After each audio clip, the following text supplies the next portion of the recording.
tarde, pessoal. Estamos aqui em mais um episódio do podcast, o nosso Pod Jogo, um podcast que foi criado para falar sobre o jogo legal, o jogo responsável. No último episódio, nós trouxemos um tema muito interessante com os representantes da Loteria do Estado de Minas Gerais. Nós falamos da loteria como uma autarquia que vem evoluindo ao longo dos anos, são mais de 100 anos, né? E a gente trouxe o tema de como tem sido evoluído e tratado esse ponto de jogo responsável ao longo dos anos. Se você não assistiu, vale a pena assistir. Está no nosso canal do YouTube, nosso primeiro episódio. A link está na nossa bio do Instagram, do Trem das 11 da Raspadinha. Vale muito a pena assistir.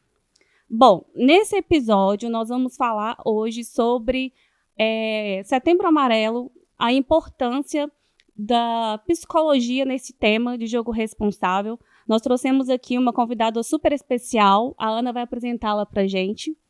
Boa tarde, Ana. Boa tarde, Rafa. Boa tarde, Paula, nossa convidada de hoje. Gente, primeiro eu queria repetir mais uma vez, jogo é entretenimento, né? E por ser entretenimento, a grande maioria das pessoas lida muito bem com isso. Tá todo mundo aproveitando como qualquer outra atividade de lazer. Mas, infelizmente, a gente sabe que isso não é a realidade de 100% das pessoas. Então, a gente está aqui com a Paula.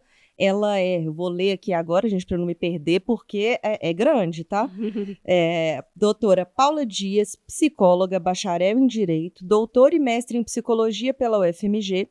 Atualmente é pós-doutoranda em Psicologia também pela UFMG e professora e coordenadora do curso de Psicologia da Universidade FUMEC, aqui em Belo Horizonte. Pesquisadora de cultura digital, psicopatologia e ludopatia. O que a gente pretende com esse nosso programa de hoje, gente? A gente vai entender riscos, entender como que a gente pode direcionar de forma eficiente o tema do jogo responsável e as pessoas que, de alguma forma, têm alguma dificuldade, um problema com o jogo, suas famílias e tudo mais. Vamos lá, Rafa? Vamos lá. Primeiramente, muito bem-vinda. Obrigado por aceitar o nosso convite. Conta pra gente sobre a sua trajetória, o que levou você a pesquisar sobre ludopatia, o que significa a ludopatia, porque eu acho que hoje muitas pessoas ainda não têm conhecimento dessa palavra exatamente como ela é. E é isso, muito obrigada pela presença. Bom, tudo bem, gente? Boa tarde. Primeiramente, eu queria agradecer o convite, né, para estar aqui com vocês, compartilhando um pouquinho do que eu venho estudando, mas também construindo, né? Eu acho que isso é uma temática, o jogo responsável, a própria ideia de ludopatia é algo que a gente vai construir, né? É um pouco isso que eu me proponho nessa pesquisa. Então, como a Ana me apresentou, eu sou psicóloga, né, e trabalho com a psicologia, e atualmente no pós-doutorado eu comecei recentemente a estudar justamente isso, que é o vício, né, ou compulsão, ou em jogos, de uma maneira geral, que a gente chama, né, ficou comumente chamado, até pela Organização Mundial de Saúde, como ludopatia. Então, o meu percurso ele é um percurso acadêmico, eu venho da academia, venho, né, da universidade, e o início desse estudo ele surge por uma curiosidade, né? A gente que está na universidade, a gente fica atento com o que está acontecendo no mundo e na sociedade, e algumas perguntas, toda pesquisa ela surge de uma pergunta, né? A gente sempre que vai fazer uma pesquisa acadêmica, a gente surge com uma pergunta e não como uma resposta. Se a gente já tem a resposta, a gente não precisa fazer o caminho de pesquisa.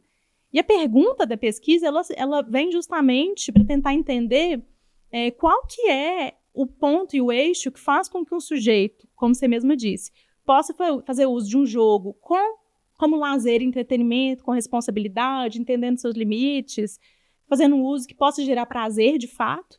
E qual que é a diferença de um uso daquele jogador que ele se coloca, e às vezes não sabe por quê, em situações que geram sofrimento, que gera risco, que gera endividamento, né? Como você disse, a maioria dos jogadores eles fazem um uso dos jogos de uma maneira geral, de uma maneira responsável, moderada, mas existe sim uma pequena parcela que faz um uso que gera sofrimento psíquico, né? Então, o objetivo é tentar entender as condicionantes, os efeitos também desse tipo de uso, e aí o meu eixo é o eixo da psicologia, né? A gente poderia fazer uma análise disso a partir de vários pontos, antropológicos, sociológicos, econômicos, legais, né? Mas o foco da minha pesquisa é a psicologia. E aí você trouxe o Setembro Amarelo, né? Que é um mês que a gente, de fato, fique atento, né? Um mês de divulgação da saúde mental, da importância de cuidado em saúde mental. E, nesse sentido, acho que essa conversa ela é muito relevante, né? Eu acho que a gente ainda engatinha muito nesse diálogo. Eu acho que a gente da psicologia fica também um pouco ausente, um pouco de fora, às vezes muito entre a gente, e participando um pouco dos debates públicos, dos debates que acabam tocando um ponto que a gente estuda, né? Então, eu acredito muito que a gente tem que sair da universidade, a gente tem que estar junto com quem está debatendo, quem está conversando, nessa ideia de produzir um conhecimento, né? E não de impor um conhecimento. É isso que a gente vai apostar aí nesses espaços como esses e também no espaço da academia. E é muito legal, Paula, a gente poder ter essa troca mesmo, né? Porque a gente complementa e aumenta a qualidade do nosso saber e do que a gente passa também para o outro. E aí eu fico me perguntando muitas vezes, eu gosto, né, como profissional do direito, trabalhando na loteria, de dizer o tempo todo que o jogo, ele vai ser como você é um jogo de futebol, ele vai ser como você é um show, sair para ir no bar tomar uma cerveja, né? Então a gente compara os jogos de azar, as apostas, muito com qualquer outro lazer. Mas aí quando a gente olha para o outro lado, para o vício, a gente também pode dizer que o vício em jogo, a compulsão com o jogo, é igual a qualquer outro vício? É uma excelente pergunta. E aí, para a gente responder essa pergunta, a gente pode começar pela pergunta que você tinha feito, para a gente tentar entender o que é a ludopatia, porque ela é uma modalidade de comportamento compulsivo, e os comportamentos compulsivos, eles seguem uma mesma linha, uma mesma lógica, né, que é um pouco isso que eu vou explicar.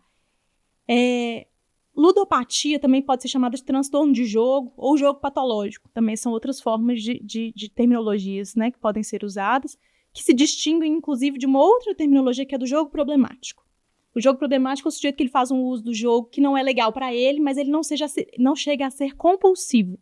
Quando a gente fala de ludopatia, né, ou jogo patológico, a gente está falando de um sujeito que ele é compulsivo. O que é uma compulsão? Como toda e qualquer compulsão. O indivíduo, ele não gostaria de fazer o ato e ele não consegue se frear, ele não consegue não fazer. Então, a gente não pode dizer, por exemplo, que um jogador que gasta muito dinheiro, ele é um jogador compulsivo. Não necessariamente. Ele pode, se ele tiver o dinheiro, né? Se ele quiser gastar, ele gasta o dinheiro dele como ele quiser. Não necessariamente tem a ver com a quantidade de dinheiro. Não necessariamente tem a ver com a quantidade de tempo que esse sujeito fica. Porque também o tempo, ele pode ser uma determinante, mas ele não é a única. Então, um conjunto, o que eu tenho visto, assim, que às vezes a gente pega um dos elementos da compulsão e articula isso como compulsão. E não é um conjunto. Então, tem uma dificuldade, uma impossibilidade do sujeito se frear, né, nesse uso, no jogo. Então, vai na direção oposta ao que ele deseja. Ele não quer jogar, mas ele não consegue não jogar.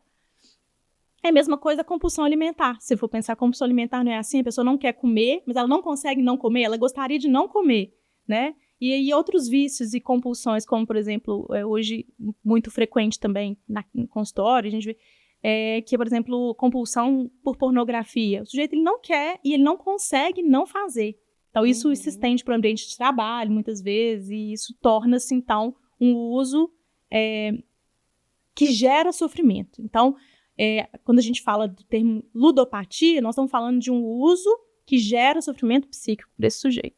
Então, tá vendo que não tem a ver com necessariamente tempo ou quantidade de dinheiro gasto, né? Tem uma ação que ele não consegue frear. E talvez por isso seja tão difícil também, né? Seja para o operador, para o próprio psicólogo, para o Estado, de medir quando que esse jogador passou de um jogador comum, né, um jogador médio, para um jogador problemático, para um jogador patológico. Isso aí. Né? Muito. E existem fatores que a gente consegue identificar que a pessoa tá viciada? A gente consegue medir? É difícil. Esse ponto, ele é um ponto muito interessante, essa pergunta, porque quando a gente fala de saúde mental, eu falo que a psicologia ela é uma ciência que ela fica meio que diferente das outras, porque eu falo com meus alunos que a gente estuda a gente mesmo, né? Então, assim, a psicologia ela é uma ciência que ela não é 100% matematizada, né? Tem uma parte dela que ela é um pouco abstrata, e ela é singular também. Então, a pergunta de quais são os indícios que a gente pode ter para conseguir identificar esse jogador, né? O principal dele vai ser o próprio jogador, ao dizer que ele não consegue não fazer. Porque quando você olha de fora, não necessariamente você tem a dimensão exata do que se passa para aquele sujeito, né? Mas a família, ou seja, quem está em volta, percebe. Então, a família, às vezes, é um elemento identificador do uso, né, da ludopatia, do uso compulsivo, do vício, e o próprio sujeito, quando ele identifica em si essa característica. Mas tem algumas pessoas que não conseguem, elas não conseguem admitir para si mesmas que elas não conseguem se frear. Então, elas estão no limite entre o uso do jogo que seja saudável e tá bem ali no limítrofe, né, entre o saudável e o patológico. Mas a gente consegue ver isso muito singularmente, né, escutando essas histórias, escutando o contexto. O que tem sido feito, eu vejo, né, assim, um pouco do que eu tenho acompanhado. Como eu disse para vocês, a gente está na universidade, mas tentando estar atento ao que está acontecendo na sociedade, né, os espaços de discussão e os espaços em que esse tipo de conversa acontece. E eu vejo uma certa banalização dessa ideia da ludopatia, sabe assim, até esse termo, né, o ludopata, né, que tem uma conotação pejorativa, né, que a gente estava conversando, parece um psicopata, né, então, acho que a gente tem que ter muito cuidado. E uma outra coisa que eu tenho reforçado e falado muito, isso é um diagnóstico. E diagnóstico, ele é dado por profissionais de saúde mental, né, no caso. Eu não posso dar um diagnóstico de um problema cardíaco, sendo que eu posso até achar que é uma arritmia, alguma coisa, mas quem vai dar conta de fazer esse diagnóstico é o profissional, né, de saúde. Então, eu gosto de reforçar isso para mostrar o quanto que isso é importante a gente estar atento, senão a gente cai na banalização, no estereótipo, né, em algo que vai um pouco contra o tratamento, né, contra as possibilidades que a gente pode ter de apoio, de suporte para esse, como você disse, que é a minoria, né, a maioria das pessoas vai fazer um uso do jogo como lazer, como entretenimento, desse tipo de jogo, como todos os outros jogos, né, entretenimento tem desde sempre, né, o homem, o sujeito, ele precisa disso, né, a vida já é difícil demais, então a gente vai encontrando na nossa vida aquilo que faz sentido para a gente, dar sentido para a vida, né, eu falo que a vida não tem um sentido a priori, a gente atribui sentido para a vida, a gente cria o que nós estamos fazendo aqui, né, o que cada um, ao encontrar na vida profissional, formamos família, temos filhos, para quê? Para ir atribuindo sentido para a nossa existência. E nesse contexto, a gente também precisa de ações de lazer, que envolvem investimento pecuniário, investimento de dinheiro, vários, diversos, não só esse, né? Então, a gente também tem que tomar cuidado para não colocar esse tipo de entretenimento como bode expiatório, né? E entender que é uma via de entretenimento, mas que, dependendo do uso, ele pode ser uma via de sofrimento psíquico para algumas pessoas que têm já alguma predisposição. Acho que isso é importante. Essa era a minha pergunta. A próxima pergunta é: qualquer outro tipo de vício, a gente sempre fala que tem uma porta de entrada, né? Geralmente, pessoas que usam qualquer tipo de droga e fala que o álcool é uma porta de entrada. O vício para jogos, você acha que as pessoas têm uma predisposição, as pessoas que já são viciadas em outro tipo seja de jogos, de uso de drogas ilícitas, você acha que essa pessoa ela já tem uma predisposição a desenvolver esse tipo de vício em jogos? Porque antes as pessoas estavam muito em cassino, bebiam muito, então já estava ali naquele ambiente, né? Jogo do bicho, por exemplo, sempre tem num lugar onde tem muitas pessoas bebendo. Você acha que existe uma porta de entrada para esse tipo de vício? Ou a pessoa ela só está tentando usar aquele meio como uma forma de ganhar dinheiro e acaba entrando nesse vício? As duas coisas. Olha só, em geral, um comportamento compulsivo, tudo que é da ordem do excesso, que a gente... como é que eu vou poder explicar de forma simples? Tudo que a gente coloca num certo excesso na nossa vida vem para tamponar alguma coisa, em geral, da ordem de uma angústia. A gente está angustiado com alguma coisa, a gente tampona aquilo. Tem gente que faz isso, é workaholic, é uma compulsão por trabalho. A gente tampona essa angústia com alguma coisa. E por que vira compulsão? Vira compulsão porque eu tampo algo que está me fazendo mal-estar, tá gerando mal-estar, e não resolve, porque o problema da angústia, do que nos angustia, por exemplo, não é o jogo. Mas eu ponho o jogo para tampar. Aí não resolve o meu problema originário e eu volto a ficar angustiado de novo. Aí eu jogo de novo. E aí você cria outro problema. Você cria outro problema. Então, isso vai virando um ciclo. Essa é a lógica da compulsão, né? Eu estou angustiada, eu como. Mas a minha falta não é de comida, né? A minha falta é de outra coisa, né? E aí eu como de novo. E aí vai virando um ciclo vicioso. Tem pesquisas que mostram, né, que os comportamentos de compulsivos em relação a jogos têm, junto com ele, grande maioria, outros que são chamados de comorbidades. Então, entra junto, por exemplo, índice de depressão, índice de ansiedade, do ponto de vista da saúde mental, né? Em geral, não é uma coisa solta, sozinho. Esse sujeito tem só o vício em jogos. Eu acho que isso é importante dizer, né? Já tem um sofrimento psíquico anterior, ou o sujeito faz desse uso ali aquilo que gera sofrimento para ele. Olha como é paradoxal, na tentativa de sair do sofrimento, de algum tipo de sofrimento, né? Normalmente é esse tipo de dinâmica que é a dinâmica do uso compulsivo. Então a gente não pode atribuir apenas ao jogo. É muito simples, o jogo gera, né, a compulsão, o jogo gera o vício. É muito mais embaixo, né? A gente tem que trazer, é uma questão multifatorial. São vários fatores envolvidos aí. Agora, a gente tem um elemento que contribui, que é a grande divulgação disso. Então, isso acaba somando a lógica das compulsões. Por quê? Porque é um tipo de entretenimento em alta na nossa sociedade. Tá na palma da mão, né? Tá na palma da mão. Principalmente os digitais, não né? Não precisa sair de casa para você ter acesso. Eu gosto muito de dar um exemplo, por exemplo, né, os bingos, por exemplo, fecha a porta, né? Tchau, você vai ter que ir embora para sua casa, né? Algum outro tipo de... Quando você tá com... Eu falo que o objeto da compulsão na palma da sua mão, ele vai com você no banheiro, ele vai com você pro trabalho, ele vai... Tem gente que leva até pro banho, né? Então, a cultura digital, lá no pós-doutorado, eu tenho trabalhado muito a lógica das compulsões e adições de uma maneira geral. Mas o paradigma que a gente tem estudado lá, o paradigma de mal-estar contemporâneo, de mal-estar psíquico contemporâneo, é o paradigma das adições, compulsões e vícios. Porque toda a lógica social, todo o contexto de vida, da cultura digital, contribui para um comportamento do excesso. Quantas horas por dia cada um de nós passa no telefone, né, nas redes sociais? Então, assim, a gente já está sempre preenchido de tudo. A gente é preenchido de informações, de estímulos, de ofertas, né, o tempo inteiro. Então, isso é uma via facilitadora para um comportamento compulsivo. A cultura, quais avós e avós de quem está nos assistindo tem relatos de comportamentos compulsivos?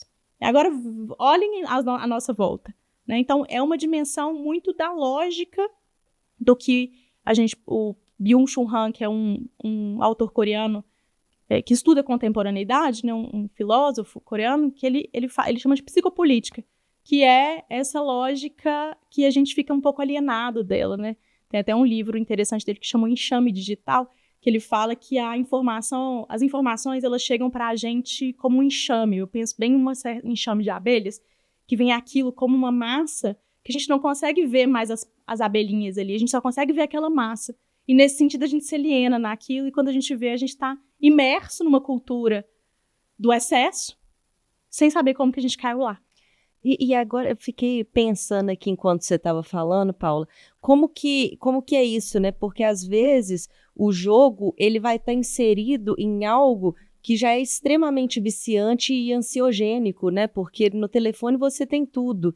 Você ele está se comunicando com as pessoas, você mesmo tem a impressão, poxa, eu tenho que responder ela rápido, ela me mandou, ela está me esperando uma resposta, e eu tô lá no meu Instagram vendo a vida maravilhosa de todo mundo, mas a minha não tá tão boa assim.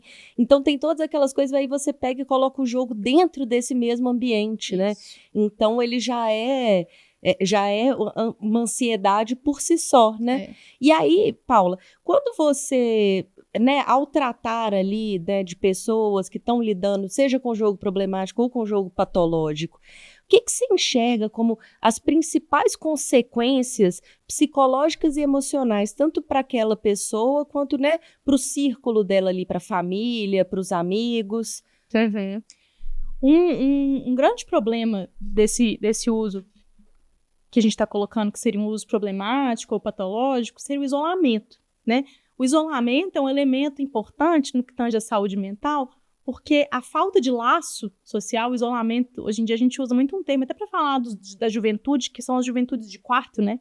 que são as juventudes que elas vivem ali dentro do quarto, elas não saem para se relacionar, jovens adultos que nunca tiveram um relacionamento amoroso, porque, né, vivem ali dentro das 4 paredes, atrás das telas. Então, também, principalmente pela cultura digital, um elemento que conduz ao isolamento. E o isolamento é um elemento de risco para o desenvolvimento de outras coisas, como ansiedade, depressão, né, e sofrimento psíquico, de alguma forma. A gente faz laço social, não é à toa, né? A gente convive em grupo, a gente vive em comunidade desde muitos anos na história por uma função protetora da gente, né? A gente precisa uns dos outros. Então, o isolamento é um elemento que a gente deve considerar nesse tipo de uso, né? Que o sujeito ele fica ali, ele com o uso e prescinde, né? A gente fala assim, prescinde do resto. E esse é um primeiro ponto, né? E o outro, que eu acho que é um ponto que a gente deve levar em consideração, que é essa questão do sofrimento que o sujeito entra, mas que começa a envolver a família, né? Que começa a envolver os relacionamentos amorosos, família, trabalho, e aí a gente vai crescendo, né? Então, aí quando o sujeito vê, ele já se perdeu. Ele se perdeu completamente da essência dele, ele se perde enquanto identidade, né? Quem sou eu? Né? Porque a gente vai a nossa identidade do quem sou eu vai se criando desde que a gente é infância com base em tudo que a gente vive, né? Relacionamentos, família, escola, onde a gente está passando. Então, o sujeito fica ali em si mesmado, a gente fala assim, né? Ele com ele mesmo, ele vai se perdendo enquanto identidade. E isso também é uma questão bem problemática.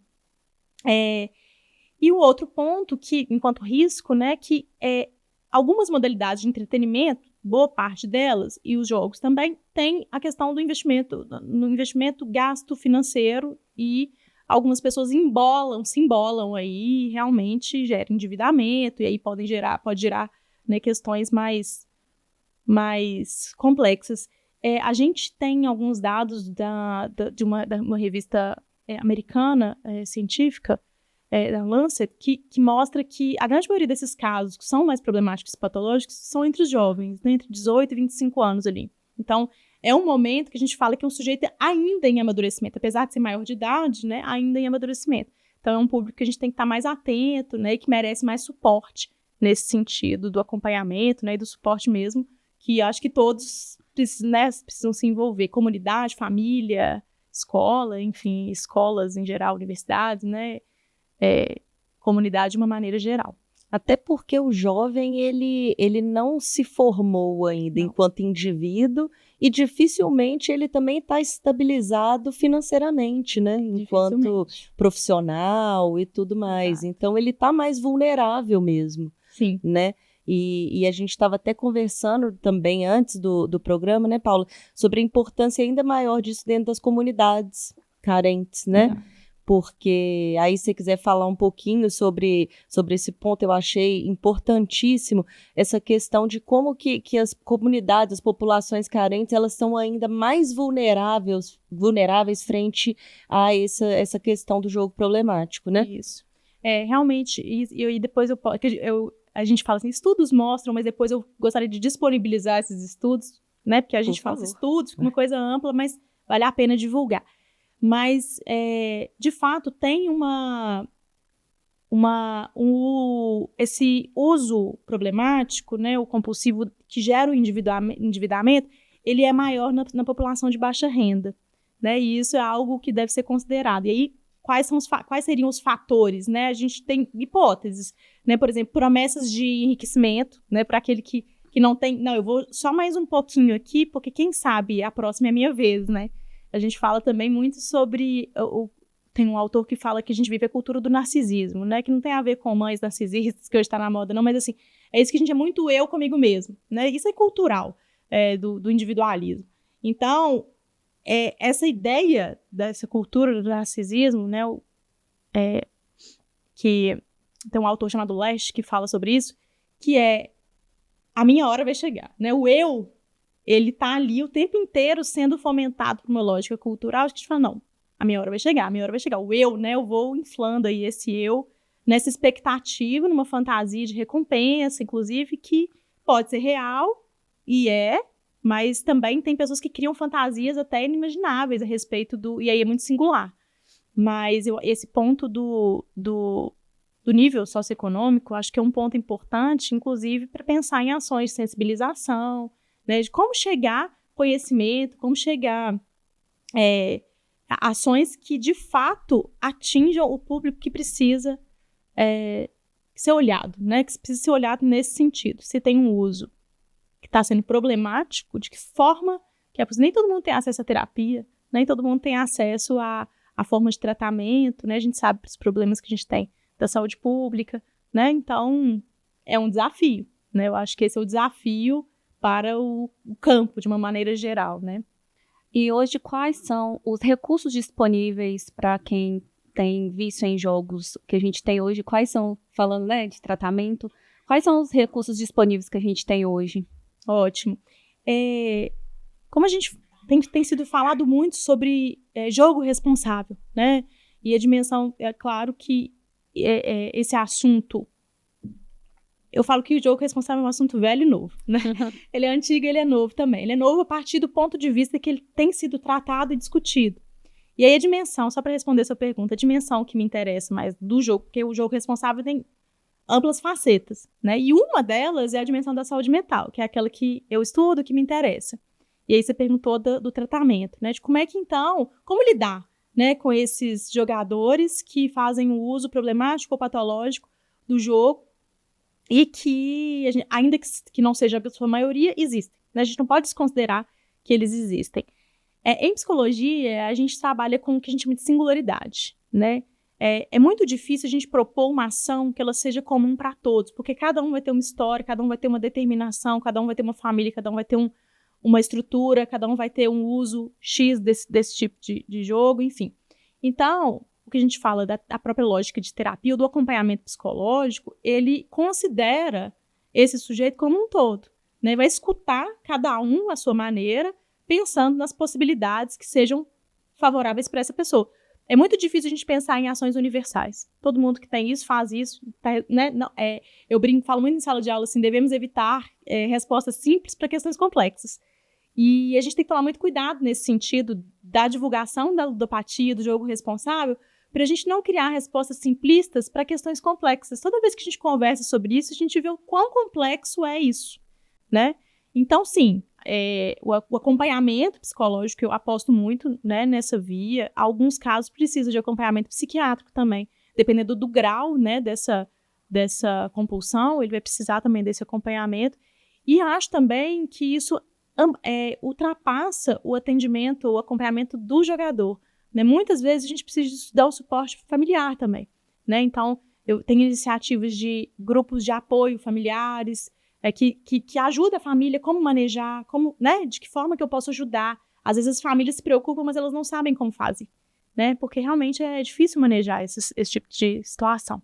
Então eu vejo por essas 3 vias, né, o suporte ali familiar, o suporte individual e em alguns casos mais graves, o suporte psiquiátrico aí talvez seja importante. E você acha, Paula, que, né, pensando na família da pessoa que está lidando com esses problemas, né, além de dar estratégias, né, para ela conseguir lidar, para, né, ficar menos difícil, você acha que o comportamento, né, compulsivo, problemático do jogador, ele consegue afetar a própria saúde mental das pessoas que estão ali em volta? Pode, porque a gente convive, quando a gente tá na família, a gente passa muito tempo, né, ali com a família, e a gente vai sendo impactado. Vocês já perceberam isso? Quando algum membro da família, por exemplo, está adoecido, o resto tem impactos diversos. Agora, quais impactos? Não sei, mas que tem. Né? É muito difícil um membro da família estar em sofrimento e o resto todo permanecer como se nada tivesse acontecido. Né? Então, é um tipo de coisa que afeta mesmo.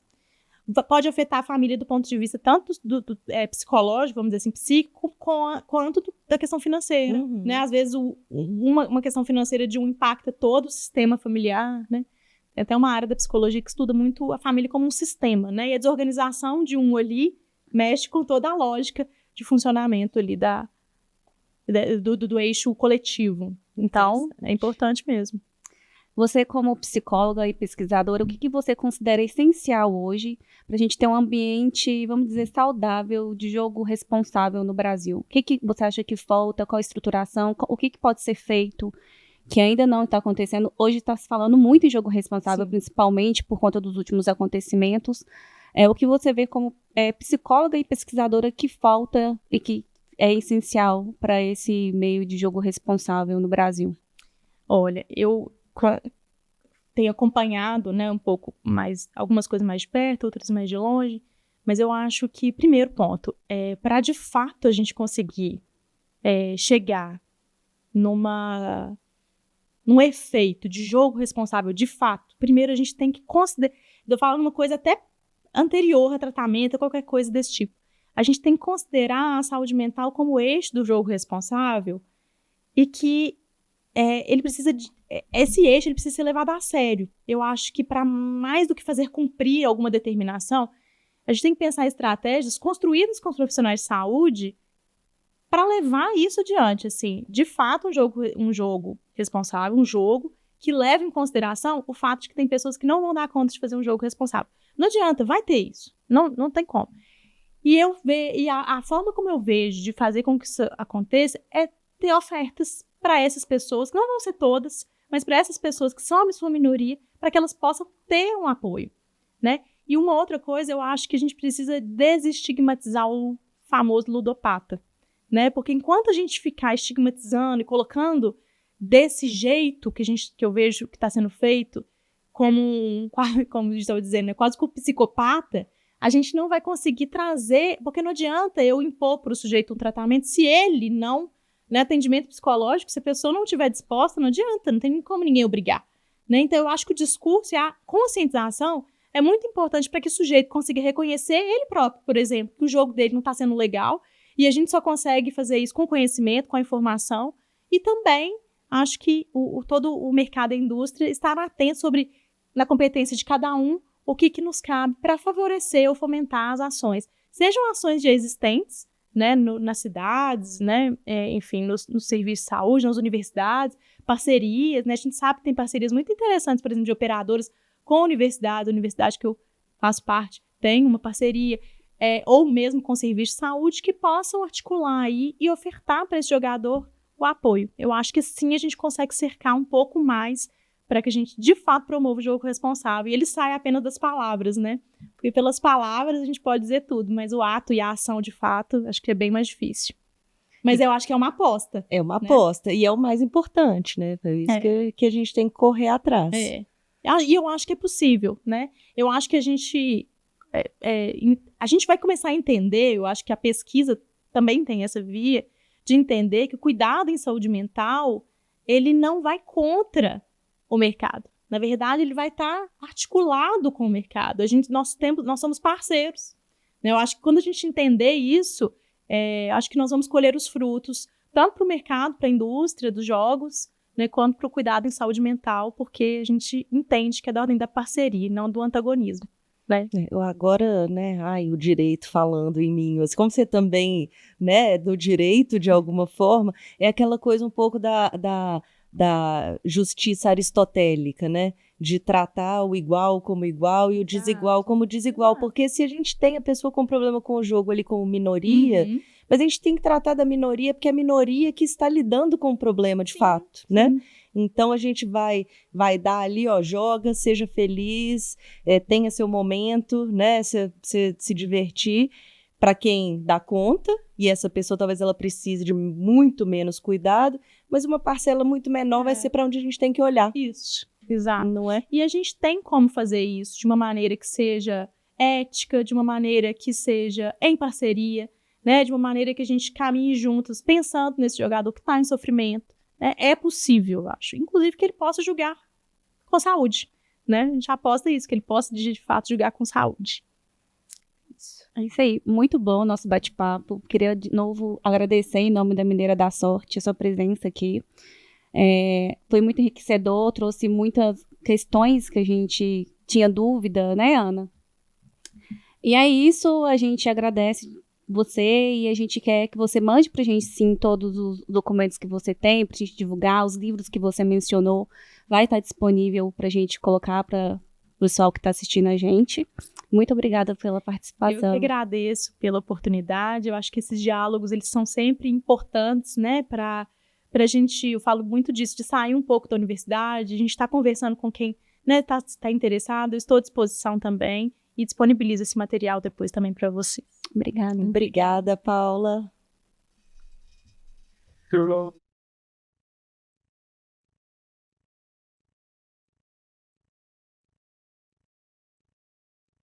Muito boa